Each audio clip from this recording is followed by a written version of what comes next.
Hello, Rajini sir மீடியாவில் பேசுனதை கேட்டேன் சார். அதனால் நான் என்னுடைய கருத்துக்களை நான் விற்கலாம் அப்படின்றதுக்காக இப்போ நான் இது போடுறேன். ரஜினி சார் ஆன்மீகத்தை பற்றி பேசியிருந்தார். நான் எல்லாமே முடிச்சிட்டேன். இனிமேல் எனக்காக நான் எதுவும் வாழறதுக்காக நான் இப்போ கட்சிக்கு வரலை. ஆன்மீகத்தை திறந்த எனக்கு எதுவும் தேவையில்லை. நான் பதவிக்கு ஆசைப்பட்டு வரலை. நான் ஒரு ஆன்மீகவாதி. அதனால் நான் கட்சிக்காக வரேன் அப்படின்னு சொல்லியிருக்காரு. ஆன்மீகத்தை எப்போ தொடர்ந்தார் சார் ரஜினி சார்? இப்போ தான் நான் அந்த விஜய் சாரோடைய கட்சியில் இப்போ மக்கள்லாம் இப்போ இது பண்ணுறத பார்த்து, விஜய் சார் பண்ணுற அரசியலை பார்த்து பின்னாடி நம்மளும் இதில் கொஞ்சம் இறங்காத போயிட்டோமே, இதில் கொஞ்சம் காசு பணம் சேர்க்காத போயிட்டோமேன்னு ஆசை வந்துச்சுங்களா? இல்லை இதை வச்சு தமிழ்நாட்டு மக்கள்கிட்ட நம்ம இருந்த பேர் போயிடும், சூப்பர் ஸ்டார் ரஜினிகாந்த்னு அப்படின்னு சொல்கிறாங்களே, நம்ம ரசிகர்லாம் நமக்கு இல்லாமல் போயிடுவாங்க, நமக்கு இல்லாமல் விஜய் சார் பேர் மட்டும்தான் இந்த தமிழ்நாட்டில் நிற்கும். ஏதோ ஒரு மூலையில் எத்த கட்சி எப்படி இருந்தாலும் ஆனால் சூப்பர் ஸ்டார் பேர் மட்டும் இருந்துக்கிட்டே இருக்குது, அந்த பேர் சுத்தமாக இல்லாத போயிடும். அதனால் நம்ம கட்சிக்கு வருவோன்னு உங்களுக்கு ஆசை வந்துருச்சிங்களா? ரொம்ப சந்தோஷம் சார். ஜல்லிக்கட்டில் போய் ஜல்லிக்கட்டை பற்றி ரொம்ப பேசியிருந்தீங்க. தீவிரவாதிகளால் நிறைய பேர் இதுமாரி ஆயிட்டாங்க அப்படின்னு சொல்லிட்டு நீங்கள் பேட்டி கொடுத்திருந்தீங்க. நான் லாஸ்ட் நாள் போனேன் சார் ஜல்லிக்கட்டுக்கு. ஒரு நாள் நைட்டு ஃபுல்லாக அங்கே தான் இருந்தேன். மெடிக்கலாக 4 மணி, அந்த சம்பவம் 6 மணிக்கு 7 மணிக்கு நடக்க போகுது. 6 மணி 5:30 மணிலேருந்து போலீஸ்லாம் இருக்காங்க. நாங்கள் 4 மணிலேருந்து நடந்து வந்துட்டுருக்கோம். 6 மணிக்கு அந்த சம்பவம் நடக்க போகுது. நாங்கள் அங்கேருந்து 5 மணிக்கு கிளம்பிட்டோம். அங்கே இருந்தவங்க சொன்னாங்க, ஏன் இவ்வளோ நேரம் இருக்கீங்க குழந்தைய வச்சுக்கிட்டு? அப்போ என் கை குழந்தை வீல் சேரில் தானே வந்துட்டு இருந்தேன், என் பையன் நடந்து வந்துட்டு இருந்தான். நாங்கள் வீட்டுக்கு வந்தோம். வீட்டுக்கு வந்து மறுநாள் ஒரு 7 மணிக்கெலாம் 8 மணிக்கெலாம் அதை பார்த்துட்டு எங்களால் நிம்மதியாக தூங்க கூட முடியல சார். அதை பார்த்து அதிர்ச்சியில் படுத்தவங்க நாங்கள் ஈவினிங் வரலையும் அந்த அதிர்ச்சியிலேருந்து எழுந்துக்கவே இல்லை, தெளிவே இல்லை.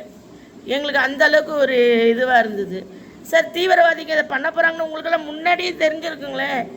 ஏன் நீங்கள் நினச்சா எத்தனையோ உங்களுக்கு ஒரு தீவிரவாதிங்க உங்கள் வீட்டை அடிச்சுன்னு இருக்கிறாங்க, வேறு எதனா பண்ணுறாங்க, வேறு எதனா இது பண்ணுறாங்கன்னா உங்களை சேவ் பண்ணுறதுக்கு எத்தனை பாதுகாப்பு போடுறீங்க?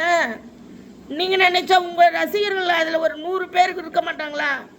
அந்த ஜல்லிக்கட்டில் ஒரு 100 பேர் இருந்திருக்க மாட்டாங்களா? 100 பேரை விடுங்க சார், எத்தனை பெண்கள் இருந்தாங்க, எத்தனை குழந்தைங்க இருந்தாங்க. நீங்கள் நினச்சிருந்தா அதை ஒரு பாதுகாப்பை போட்டிருக்கலாமே. நீங்களாம் இறங்கி இருந்தீங்கன்னா அது அந்த ஜல்லிக்கட்டு பிரச்சனைக்கு நீங்களாம் இறங்கியிருந்தால் அந்த சம்பவமே ஒன்று நடந்திருக்காது. அவ்வளோ குரல் கொடுத்தாங்களே, நீங்களாம் அதை என்னன்னு கூட காதில் கூட வாங்கலையே. ஏசி ரூமில் உட்காந்து தானே இருந்தீங்க. இப்போ விஜய் சார் தமிழ்நாட்டு மக்களுக்காக இறங்கி வராரு அப்படின்றதுக்காக நீங்கள் அதை பற்றி பேசுகிறீங்களா? தமிழ்நாடே சுடுகாடை மாறிட்டோன்னு சொல்லிட்டு வரீங்களா கட்சிக்கு? எப்போ சார் எல்லாம் முடிஞ்ச உடனே வரீங்களா சார்? கொரோனா டைமில் எவ்வளோ போயிடுச்சு சார். அம்மா படுத்துட்டு இருந்தாங்களே, 4 செவத்துக்குள்ளே படுத்துட்டு இருந்தாங்க. அம்மாவை நீங்கள் நினச்சிருந்தா கூட அந்த அப்போலோ ஹாஸ்பிட்டலில் போய் பார்த்து அது அப்போலோ ஹாஸ்பிட்டலில் என்ன நடக்குது, ஏது நடக்குது, ஏன் அவங்களுக்கு ட்ரீட்மெண்ட் இது மேலே போகல அப்படின்னு சொல்லிட்டு நீங்கள் அந்த டைம் கூட நல்லா பண்ணியிருக்கலாமே சார். பொது நலம் பொதுவாக பண்ணணும், சமூகத்துக்காக பண்ணணும், தமிழ்நாட்டுக்காக பண்ணணும் அப்படின்னா நீங்கள் சார் அரசியலுக்கு வர முடியுமான்னு உங்கள் ரசிகர்கள் கேட்டாங்களே. நீங்கள் என்ன சொன்னீங்க? தமிழ்நாட்டுக்காக என்ன செஞ்சீங்க? நீங்கள் அரசியலுக்கு வரக்கூடாதுன்னு கேட்டதுக்கு நீங்கள் என்ன சொன்னீங்க? நான் என்ன செய்யாத போயிட்டேன், நான் இப்படி முடி இப்படி ஆற்றுறது பிடிச்சிருக்குன்னு சொன்னீங்க, டம் அடிக்கிறது பிடிச்சிருக்குன்னு சொன்னீங்க, தூக்கி போட்டு டம் அடிக்கிறது பிடிச்சிருக்குன்னு சொன்னீங்க, நடக்கிறது பிடிச்சிருக்கீங்க, எல்லாமே நான் பண்ணேன். நீங்கள் கேட்ட எல்லாமே பண்ணேன், அதை மட்டும் தானே சார் சொன்னீங்க. மற்ற என்ன பண்ணீங்க? என்ன பண்ணீங்க சார்? எதுவும் பண்ணலைல்ல. உங்கள் உள் மனசாட்சிக்கு தெரியும் சார். ஆன்மீகவாதி சார், நீங்கள் உண்மையிலுமே ஆன்மீகவாதி. உள் மனசுக்கு துரோகம் பண்ணக்கூடாது. என்ன சார், நீங்கள் சம்பாரித்த பணத்தெல்லாம் உங்கள் 2 பொண்ணுங்களால் கட்டி காப்பாற்ற முடியாது. இதில் எதனா ஒன்று இறக்கி விட்டுட்டு போனால் நம்ம பொண்ணுங்க நிற்பாங்க, இல்லை நம்ம மருமகன் தனுசு சார் நிற்பார். இப்படியெல்லாம் உங்களுக்கு ஒரு கற்பனை ஆசையம் வந்துடுச்சிங்களா? நம்ம ஒரு போஸ்டிங் கொடுத்துட்டு போயிடலாம், சாகிற காலத்தில் எதனா ஒன்று பண்ணிட்டு போயிடலாம். இதை விட்டால் ஒரு வழி கிடையாது.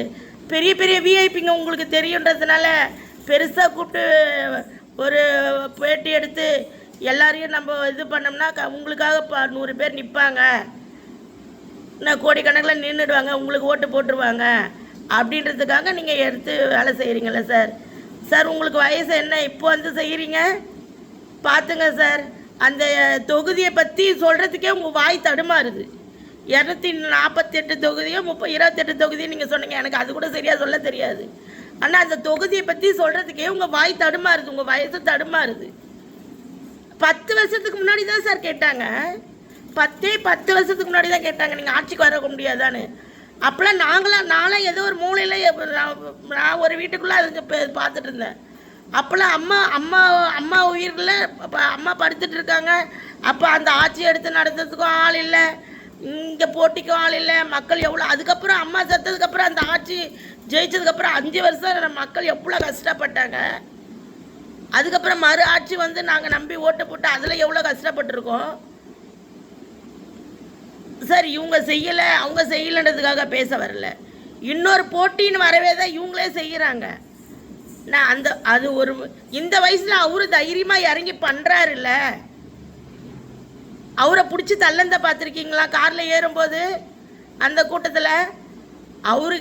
அவருக்காக எவ்வளோ மீடியா பேசுகிறீங்க, எவ்வளவோ போராட்டங்கள் பண்ணிகிட்டு இருக்காங்க, ஒன்றும் விடலை. விஜய் சாரை எப்படி தோக்கடிக்கலான்னா அவங்க ஃபேமிலியை விட்டே வைக்கல, அவர் தன்மானத்தை கூட விட்டு வைக்கல, நீங்கள் யாருமே விட்டு வைக்கல.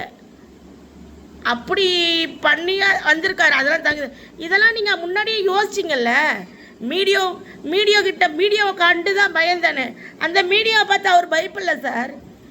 மீடியா தர மட்டத்துக்கு இறங்கி பேசும், தலை கீழே தண்ணி குடிக்கிற அளவுக்கு பேசும். நம்மளை மீடியா பேசாததை சகிச்சுக்கிட்டு தான் சார் ஒரு மனுஷன் வந்திருக்கிறாரு. அந்த மனுஷனாக மதிக்க பாருங்க. அந்த மனுஷன் மதிச்சா கூட போதும். அவர் ஜெயிச்சாலும் சரி தோத்தாலும் சரி, அந்த வயசுக்கு அவர் வந்தாரா, தைரியமாக வந்தாரா? அவர் உங்களை மாரி நினைக்கலையே. நம்ம சொத்து சம்பாரிச்சிட்டோம், நம்ம ஃபேமிலி இருக்குது, நம்மளுக்கு நல்ல வாழ்க்கை இருக்குது, ஏசி ரூமில் காலாட்டி இருக்கோம், சொத்து சேர்க்கணும், 2 பிள்ளைங்களை படிக்க வச்சாச்சு, நம்ம லைஃப் முடிஞ்சு போச்சு, ஆன்மீகன்னு கோயிலுக்கு போய் படுக்க வேணாம், ராகவேந்திரான்னு உங்களை மாரி போய் எங்கன்னா போய் கன்னியாகுமரியில் இருக்க வேணாம், எதை பற்றியும் நான் அவர் யோசிக்கலையே. எல்லாமே முடிஞ்சு தான் குடும்பத்தையே ஒதுக்கி தள்ளிட்டு வராரு.